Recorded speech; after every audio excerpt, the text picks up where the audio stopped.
Hello friends, स्वागत है आपका हमारे यूट्यूब चैनल पर जिसका नाम है हिल्स स्टडी पॉइंट। और जो इम्पोर्टेंट टॉपिक हम आज लेकर आए हैं वह है उत्तराखंड सामान्य जागरूकता तथ्यात्मक बिंदु। अर्थात आज हम फैक्चुअल जो तथ्यात्मक पॉइंट्स हैं वो देखेंगे जो काफ़ी एग्जाम में पूछे जाते हैं। और बीपीडीओ वीडियो और ग्रेजुएट लेवल का जो एग्ज़ाम होने वाला है उत्तराखंड में 9 तारीख को, उसके लिए ये बहुत महत्वपूर्ण प्रश्न उत्तरी है। चलिए आइए देखते हैं इन महत्वपूर्ण प्रश्नों को। लास्ट टाइम रिवाइज के लिए बहुत इंपॉर्टेंट ये टॉपिक माना जाएगा। चलिए देखते हैं।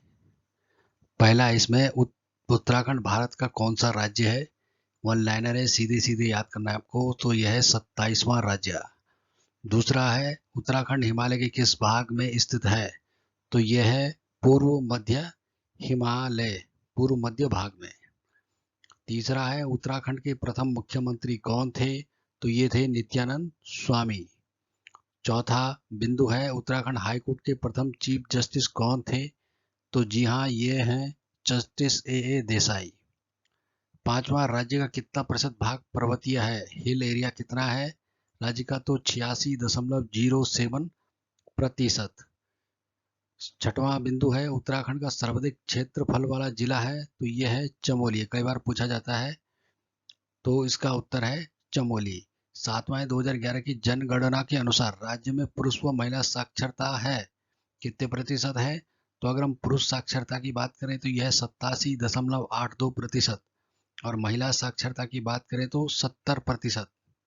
ठीक है। आठवां, राज्य विधानसभा की पहली उपाध्यक्ष कौन है। विजया बर्तवाल थी।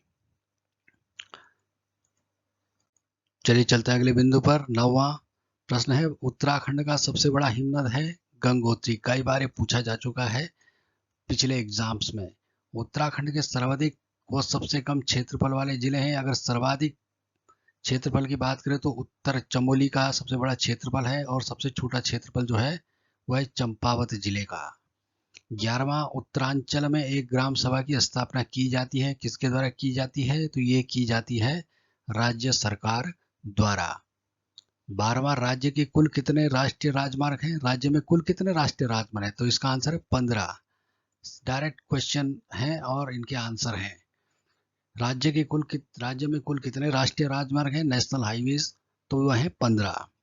13वां है राज्य के चारों धामों में सर्वाधिक ऊंचाई पर स्थित धाम कौन सा है। अगर चारों धाम की बात करें हम, यमुनोत्री, गंगोत्री, केदारनाथ, बद्रीनाथ, तो इनमें से जो केदारनाथ धाम है वो सबसे ज्यादा ऊंचाई पर स्थित है। 14वां प्रश्न है राज्य का सर्वाधिक क्षेत्रफल वाला वन्य जीव विहार। तो यह है, बिहार की बात हो रही है, सेंचुरी की, तो है केदारनाथ वन्य जीव विहार। 15वां है राज्य के पर्वतीय क्षेत्रों की अधिकांश मृदा का पीएच मान है। पर्वतीय क्षेत्रों की बात हो रही है, हिल्स एरिया। तो इनमें जो मृदाएं हैं हिल्स हिली एरिया में, उनका पीएच मान कितना है। 5.5 से 6.5 के मध्य। 5.5 से 6.5 के मध्य। 16वां प्रश्न है उत्तराखंड में उगाई जाने वाली फसलों में सबसे महत्वपूर्ण समूह की बात हो रही है, कौन सा है। धान, माफ कीजिए, गेहूं, धान, मंडवा और आलू। ये चार आपको याद कर लेने हैं। ठीक है, गेहूं, धान, मंडवा और आलू, ये चार मुख्य फसलें हैं उत्तराखंड की। 17वां है उत्तराखंड में कृषि योग्य भूमि कितने हैं। तो मात्र 13%। 13% जो भूमि है उत्तराखंड की वो है कृषि योग्य भूमि है। 18वां, कौन सा 2 वर्षीय फसल चक्र उत्तराखंड के वर्षा आश्रित क्षेत्रों में लोकप्रिय है। कौन सा 2 वर्षीय फसल चक्र उत्तराखंड के वर्षा आश्रित क्षेत्रों में लोकप्रिय है। तो ये कौन सा है, धान, गेहूं, मंडवा, पड़ती। तो ये क्या है, वर्षा आश्रित क्षेत्रों में बहुत लोकप्रिय है, धान, गेहूं, मंडवा और पड़ती। 19वां प्रश्न, राज्य में चाय की खेती को 1824 में सर्वप्रथम शुरू किसने किया था। तो ये क्या था, बिशप हैबर ने 1824 में इसकी शुरुआत हुई थी चाय की खेती की। 20वां है राज्य में सर्वाधिक कृषि योग्य भूमि है उधम सिंह नगर में। उधम सिंह नगर में सर्वाधिक एग्रीकल्चरल लैंड है। ठीक है, तो हमारे चैनल का नाम है हिल्स स्टडी पॉइंट। इससे जुड़े अपडेट को जानने के लिए आप चैनल को जरूर सब्सक्राइब कीजिए, लाइक कीजिए, फॉलो कीजिए। तो ये काफ़ी इंपॉर्टेंट टॉपिक है जिसको हम कवर कर रहे हैं। तो चलिए चलते हैं। 21वां प्रश्न है, स्वतंत्रता के बाद राज्य में पहला भूमि बंदोबस्त हुआ था, ये हुआ था 1960 से 1964 में, 1960 से 64। 22वां है, राज्य में सर्वप्रथम किस औषधीय पौधे की खेती शुरू की गई थी? तो यह बेलाडोना। बेलाडोना जो औषधीय पौधा है, मेडिसिनल प्लांट है, इसकी सर्वप्रथम खेती शुरू की गई थी। ये प्रश्न भी बहुत बार पूछा गया है। चलिए चलते हैं 23वें प्रश्न में, राज्य में नई कृषि नीति जारी कब की गई थी? तो ये की गई थी सन 2011 में। ठीक है, सन 2011 में नई कृषि नीति जारी की गई थी। 24वां है, राज्य में किस प्रकार के रेशम का उत्पादन होता है? मलबरी, टसर, मोंगा या उपयुक्त में से सभी? तो इसका उत्तर है सभी।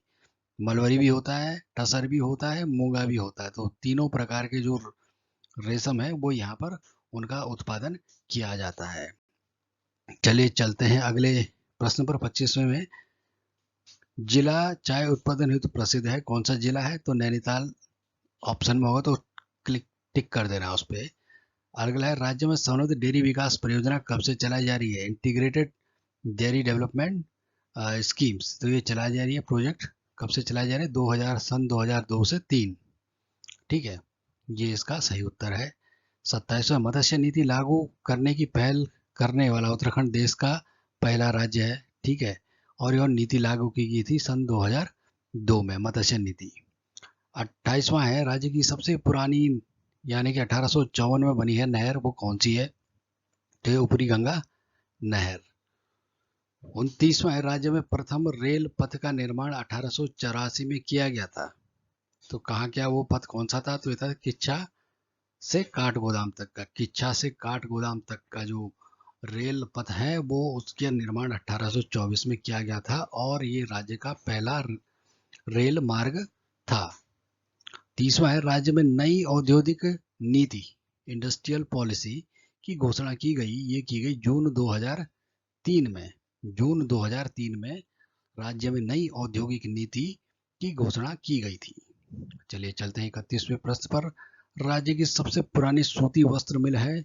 तो यह है काशीपुर। काशीपुर जो है वो राज्य की सबसे पुरानी क्या है? सूती वस्त्र मिल है। ठीक है। 32वां, राज्य में सिल्क पार्क की स्थापना की जा रही है, यह है देहरादून। ऑप्शन में देहरादून देखते ही क्लिक कर देना है उस पर टिक कर देना है। 33वां, राज्य में नए युवा नीति को प्रख्यापित किया गया। नई युवा नीति यानी कि न्यू यूथ पॉलिसी, तो ये की गई थी 2011 में। 34वां, गुरुकुल कांगड़ी विश्वविद्यालय की स्थापना स्वामी श्रद्धानंद ने हरिद्वार में कब की थी? ये की थी सन 1902 में। काफी पुराना जो है यूनिवर्सिटी है गुरुकुल कांगड़ी, इसकी स्थापना सन 1902 में की गई थी। और किसके द्वारा की गई थी आएगा? तो स्वामी श्रद्धानंद के द्वारा, हरिद्वार में। ठीक। 35वां, कुमाऊं का सबसे बड़ा ग्लेशियर या हिमनद कह दें कौन सा है? मिलन। ठीक है, ये पता होना चाहिए आपको। 36वां, किस जिले में सर्वाधिक गांव है? तो पौड़ी जिले में जो है सर्वाधिक गांव है। 37वां, राज्य में राजस्व पुलिस व्यवस्था, रेवेन्यू पुलिस सिस्टम जो है वो कब से लागू है? यह 1874 से लागू है। 38वां है, 2011 के अनुसार सर्वाधिक साक्षरता दर वाला जनपद है, तो कौन सा है? देहरादून। 39वां प्रश्न है, 2011 के अनुसार सर्वाधिक महिला साक्षरता वाला जिला है, तो महिला साक्षरता वाला जिला भी कौन है? देहरादून। ठीक है। 40वां, राज्य में सर्वाधिक संगमरमर भंडार वाला जिला है, तो यह है अल्मोड़ा। 41वां प्रश्न है, निम्न में से कौन सा भूकंप सर्वाधिक तीव्रता का था? कई जगह भूकंप आए, पिथौरागढ़ में आए हैं, उत्तरकाशी में आए हैं, चमोली में आए हैं। तो जो सर्वाधिक तीव्रता का अभी तक रिकॉर्ड हुआ है उत्तराखंड में, वो चमोली में हुआ है सन 1999 में ये भूकंप आया था। 42वां है, निम्न में से कौन सा उत्तरांचल का सबसे ऊंचा पर्वत शिखर है? तो कंफ्यूज नहीं होना है, इसका उत्तर है नंदा देवी। नंदा देवी जो है वो उत्तराखंड का सबसे ऊंचा पर्वत शिखर है। 43वां, राज्य में सर्वाधिक वर्षा वाला क्षेत्र है, तो ये कौन सा है? बाह्य हिमालयी जो क्षेत्र है, आउटर हिमालय जो है उसमें सर्वाधिक, उस एरिया में सबसे ज्यादा बारिश होती है। 44वां है, सर्वाधिक अंतर्राष्ट्रीय सीमा रेखा वाला जिला है, तो ये है पिथौरागढ़, जो नेपाल से भी लगता है और तिब्बत से भी इसकी सीमा लगती है। ठीक है। 45वां है, कुमाऊं में गोरखा शासन कब स्थापित हुआ? 1790 में। 1790 में है, कुमाऊं में क्या हुआ? गोरखा शासन क्या हुआ? स्थापित हुआ था। उत्तराखंड में खनन नीति की घोषणा कब की गई थी? उत्तराखंड में खनन नीति की घोषणा जो है सन 2001 में की गई थी। ठीक है। खनन नीति उत्तराखंड में जो है वो की गई थी सन 2001 में। और आज का आखिरी प्रश्न, गढ़वाल के इतिहास में झांसी की रानी की संज्ञा किसे दी गई है? तो ये दी गई है तीलू रौतेली को। ये प्रश्न भी कई बार पूछा जा चुका है। तो ये थे हमारे आज के इंपॉर्टेंट प्रश्न जो हमने कवर किए। सारे के सारे जो थे फैक्चुअल क्वेश्चन थे, अर्थात उसमें अगर आपको याद है, पता है, तभी आप उसमें कर सकते हो। उसमें ज़्यादा गैस आप कर नहीं सकते हो, क्या काफ़ी क्लोज क्लोज उसमें आंसर होते हैं और ज़्यादातर न्यूमेरिकल आंसर इसमें आपको मिलेंगे। ठीक है। तो ये सबसे इम्पोर्टेंट क्वेश्चन है जो लास्ट टाइम आपको देख रहे हैं। फैक्चुअल क्वेश्चन काफ़ी पूछे जाते हैं और काफ़ी स्कोरिंग भी होते हैं, अगर आपको पता है इसके बारे में। तो ये था आज का टॉपिक। आगे हम और टॉपिक के साथ आपके सामने प्रस्तुत होंगे। और ज़्यादा से ज़्यादा अपडेट को जानने के लिए जो हमारा चैनल है हिल्स स्टडी पॉइंट, इसको सब्सक्राइब करें और अपडेट लेते रहें। आज का जो मंत्र है वह है, the future depends on what you do today. आपका भविष्य निर्भर करेगा जो आप आज करते हो।